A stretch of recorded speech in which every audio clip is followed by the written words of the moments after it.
Yan! What's up mga kaibigan? Tayo ngayon nagbabalik upang magbigay na naman ng panibagong kalaman sa ating mga mabubuting mag-aaral. Gamit ang ating whiteboard marker, ang ating whiteboard itself, at syempre yung ating eraser. So ayun, bago tayo magsimula, bago natin ilahad ang ating lesson ngayong araw, kung maaari lamang mga kaibigan, kung maaari lamang, mag-subscribe na kayo sa ating channel,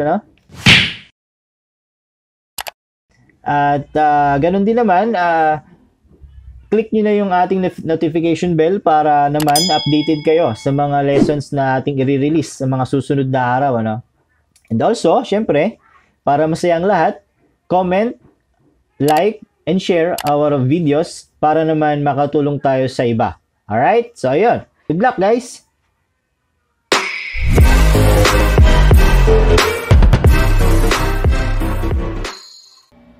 So, yun na nga, mga kaibigan, tayo ngayon nagbabalik para sa division of rational algebraic expression. So, yung sa huli nating video, ay pinutol ko muna dun sa multiplication, Pero ang nasabi ko kasi, should be multiplication and division. So, today, we will continue our discussion about division of rational algebraic expression.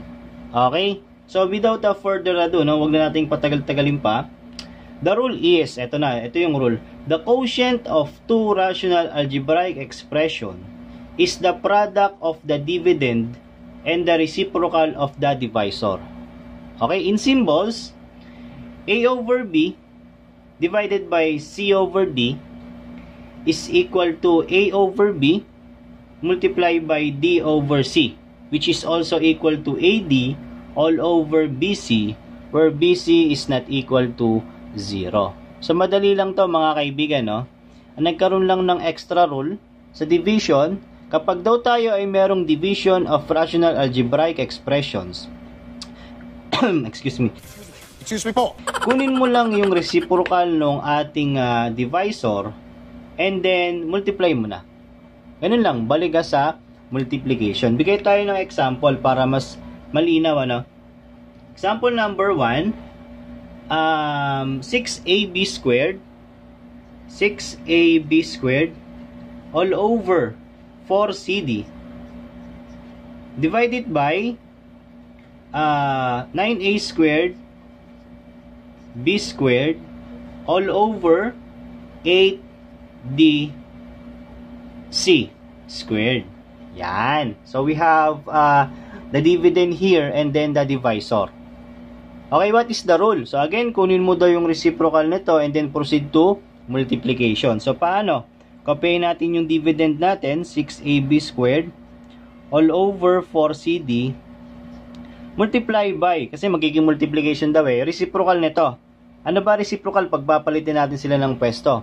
Yung denominator mapupunta sa numerator and then numerator sa denominator. So, ang magiging numerator ngayon dito is 8dc squared all over 9a squared b squared. So, yun, na reciprocal and then proceed tayo ngayon sa multiplication. Multiply natin. Now, before multiplication, mag-simplify muna tayo. Alright? Meron tayong a sa numerator, meron ba tayo sa denominator? Wala dito, pero meron tayo dito. So, tanggal na yung isa dito, tanggal na rin yung isa dun sa kabila. Okay? Next, meron tayong b dito. Meron ba tayong b sa baba? Meron. So, b squared to, b squared din to. So, cancel out. Kasi magkamukha naman sila. Meron tayong d sa numerator Meron ba tayo sa denominator? Meron, tig-isa. So, cancel na rin yun. Next, meron tayong c sa numerator. Meron ba tayo sa denominator? Meron, isa. Eto, dalawa. So, cancel na yung isa dito. Matatanggal ngayon ang isa dito. Okay? So, na-cancel out na natin yung mga variables. Doon tayo ngayon sa coefficient. Sa numerical coefficients nila, We know that 6 and 9 is divisible by 3. Both divisible by 3. So, let us divide both numbers or coefficients by 3. 6 divided by 3, that is 2. So, magiging 2 na lang ito. And then, 9 divided by 3, that is 3. So, 3 na lang yung natira, no? 3. Yan. Next, same thing with 8 and 4. 8 and 4 have a common factor of 4, no? Or they are both divisible by 4. So, 8 divided by 4, that is 2. And then 4 divided by 4, that is 1. So, cancel na yun, mga kaibigan, no? Now, they are now simplified. So, multiply na natin. So, ang natira na lang dito ay 2. Tapos dito ang natira ay 2c. So, our numerator now will be 4c. Tama? Dito, wala natira. So, 1 na lang ito. So, 1 multiply by 3 tsaka a. So, 3a na lang ito. Since ito ay simplified form na, no, hindi na natin siya masisimplify eh. Meaning that is our final answer. So, example number 2, mga kaibigan. Burahin ko na to para, trinomial na kasi yung ating next example eh. Or polynomial na. So, medyo mahaba-haba. So, example number 2, mga kaibigan.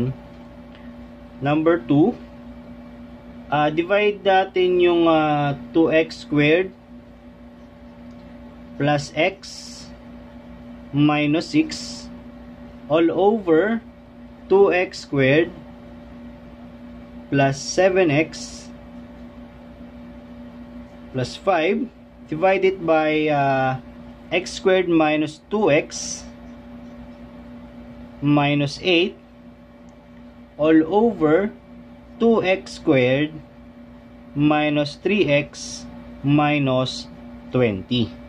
So as we can see, we have trinomials, So trinomials lahat, both dividend and divisor. Okay? So ngayon, let us apply our rule. So applying our rule, dito ko na lang pagkasyahin ko dito. Hindi, baba ko na pala dito. Hindi kasi magkakasya eh. Dito na lang, So kapayin natin tong dividend. 2x squared plus x minus 6 all over 2x squared plus 7x plus 5.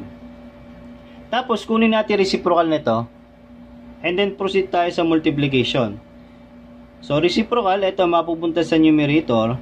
So, 2x squared minus 3x minus 20 all over, ito, x squared minus 2x minus 8. Okay? So, now, next step is to factor out kung sila ay still factorable. Okay? Kailangan natin mag-factor out ng ating trinomials na kung sila ay factorable pa. Kung hindi na, leave them alone. Alright? So now, by grouping kasi, we can factor out ito, tsaka ito. By grouping, So, alam nyo naman yun, na-discuss naman natin yun sa mga huli nating lessons. By factoring by grouping, makukuha nyo yung factors nito. So, hindi ko na ipapakita yun kung paano nakuha yung factors na yun by grouping. Kayo na lang sa sarili nyo, then check nyo kung tama ba yung naging sagot natin. And then ito naman, you can get the factors by trial and error, Kasi 1 lang naman yung coefficient dito sa leading term natin, Okay? So, yun na nga, factor out ko muna siya. Gamitin ko na lang yung calculator ko. Kasi we can get the factors using our calculator. Siguro, hindi pa na di-discuss, So, kunin ko lang, mga kaibigan, Sa calcu ko na to, hanapin ko lang yung equation. Nasaan na ba yun?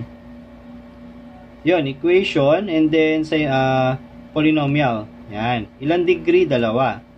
So, 2 yung coefficient dito. Dito ay 1. Dito ay negative 6. So, ang factors kung ang factors ko ngayon ay kung ito ay 2x 2x minus 3. So again, makukuha nyo ito by factoring by grouping. Okay? So huwag nyo na lang munang sundan ito para mas mapadali lang yung ating solution, para mas mapabilis lang. Then yung denominator ko naman 2, tapos 7, and then 5. Factors ko is x plus 1 now, tsaka 2x plus 5. Yan. So, multiply by. So, again, ito naman, numerator sa kabila, 2, negative 3, and then negative 20. So we have x minus 4 saka 2x plus 5. Yon. Then ito naman, we can factor out this by trial and error, ano? So again, dalawa. Factors ng negative 8 na kapag inad mo ang sagot ay negative 2. So negative 4 and positive 2. So ito ay x minus 4 and then x plus 2. So na-factor out na natin mga kaibigan, ano? Na-factor out natin yung numerator dito, which is ito na nga yung sagot. And then denominator dito, ito na yung sagot. Numerator dito, ito na yon. And then denominator sa divisor, ito siya. Alright, so again, you can find the factors by grouping. Okay, so ginamit ko lang yung aking calculator kasi medyo magtatagal tayo kung ibabay group ko lahat yan. Then, maliit pa yung ating board, so hindi magkakasya, no? So, yun na nga. So, after factoring, hanap na tayo ng makakancel natin. 2x minus 3 sa numerator, meron ba tayo niya sa denominator? So, hanap tayo, 2x minus 3, wala. Wala tayong 2x minus 3, ano? So, iwan natin yon. X plus 2, meron ba tayo dito? Meron. So, cancel na to. Tsaka yun. X minus 4, x minus 4, yun. So, cancel na to, tsaka ito. X, 2x plus 5, 2x plus 5, so cancel na yon. Ano na lang natira mga kaibigan?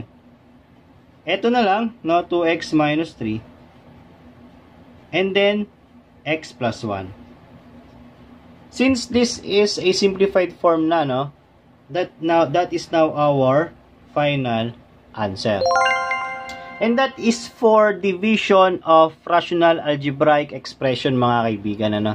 So, both example number 1 and 2 naman ay talakay natin yung process, ano, in dividing rational algebraic expressions. So, binigay natin yung rule and then step-by-step solution. Okay? Then, practice kayo ngayon kung naintindihan nyo ba yung ating lesson, ano.